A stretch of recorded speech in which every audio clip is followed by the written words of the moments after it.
Selamat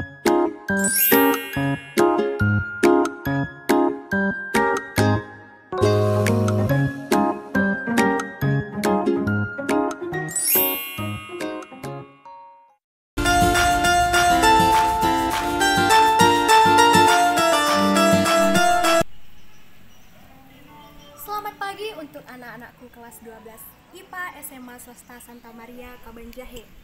Terima salam dari Ibu, salam sehat dan salam SFD.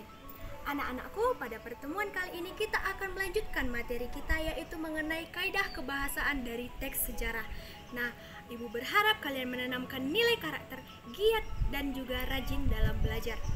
Untuk menyimak lebih lanjut, saksikan video berikut ini. Baik, pada pertemuan kali ini kita akan melanjutkan materi kita mengenai kaidah kebahasaan teks cerita atau novel sejarah.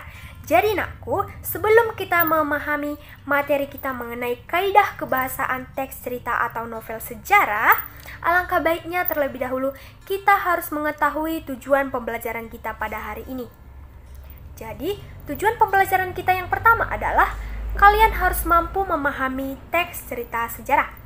Tujuan pembelajaran yang kedua, kalian harus mampu memahami jenis-jenis teks cerita sejarah. Tujuan pembelajaran yang ketiga, kalian harus mampu mengidentifikasi struktur teks cerita sejarah. Tujuan pembelajaran yang keempat, kalian harus mampu membedakan novel sejarah dengan teks cerita sejarah. Tujuan pembelajaran yang kelima, kalian harus mampu menganalisis kebahasaan teks cerita atau novel sejarah. Jadi, tujuan pembelajaran yang akan kita pelajari pada hari ini adalah tujuan pembelajaran yang kelima nakku, yaitu kalian harus mampu menganalisis kebahasaan teks cerita atau novel sejarah. Karena tujuan pembelajaran 1, 2, 3, dan 4 sudah kita pelajari pada pertemuan yang sebelumnya. Jadi, masuklah kita ke materi kita mengenai kaidah kebahasaan teks cerita atau novel sejarah. Jadi, kaidah kebahasaan yang pertama nakku adalah menggunakan kalimat bermasa lampau. Jadi, kalimat bermasa lampau di sini maksudnya adalah kalimat yang merujuk pada masa lalu nakku. Lalu, kaidah kebahasaan yang kedua yaitu menggunakan konjungsi temporal. Jadi, konjungsi temporal itu adalah konjungsi yang menunjukkan urutan waktu. Kemudian, kaidah kebahasaan yang ketiga adalah menggunakan kata kerja material. Jadi, kata kerja material itu maksudnya adalah menggambarkan suatu tindakan atau suatu pekerjaan. Kemudian, kaidah kebahasaan yang keempat, menggunakan kata kerja mental. Jadi, kata kerja mental itu berisi tentang perasaan si tokoh yang ada di dalam cerita atau novel sejarah. Lalu, yang kelima, menggunakan kalimat tidak langsung. Jadi, kalimat tidak langsung itu adalah suatu kalimat yang menceritakan kembali pembicaraan seseorang. Lalu, kaidah kebahasaan yang keenam, menggunakan kata sifat untuk menggambarkan tokoh, tempat, dan suasana. Jadi nakku, itulah 6 kaidah kebahasaan dari teks cerita atau novel sejarah. Agar kalian lebih memahami lagi mengenai kaidah kebahasaan teks cerita atau novel sejarah, di sini Ibu memberikan contoh.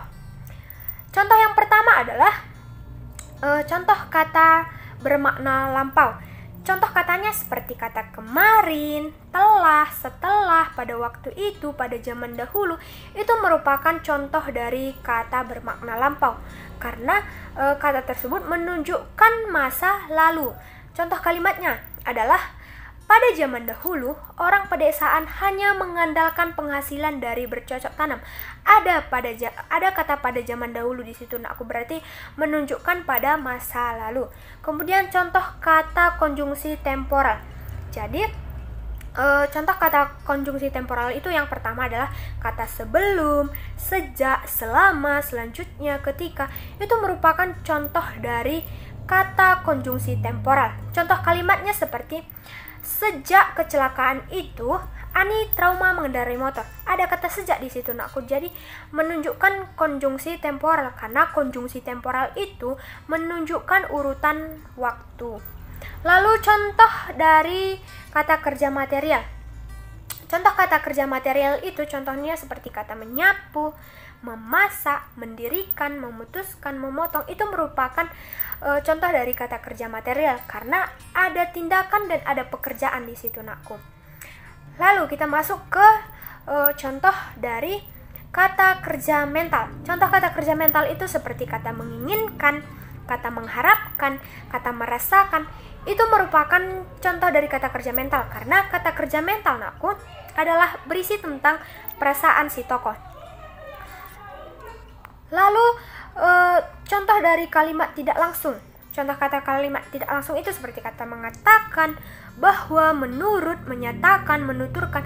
Itu merupakan contoh dari kalimat tidak langsung karena kalimat tidak langsung di sini menceritakan kembali pembicaraan seseorang. Lalu yang terakhir, contoh dari kata sifat yang menggambarkan tokoh. Contohnya itu seperti kata jujur, baik, wibawa, sopan. Itu merupakan contoh kata sifat untuk menggambarkan tokoh. Lalu contoh kata sifat untuk menggambarkan tempat seperti indah, menakjubkan. Itu merupakan contoh dari kata yang menggambarkan suatu tempat. Lalu contoh dari kata sifat yang menggambarkan suasana itu seperti bahagia, senang, sedih. Itu merupakan contoh dari kata sifat yang menggambarkan suasana. Jadi itulah contoh dari kaidah kebahasaan.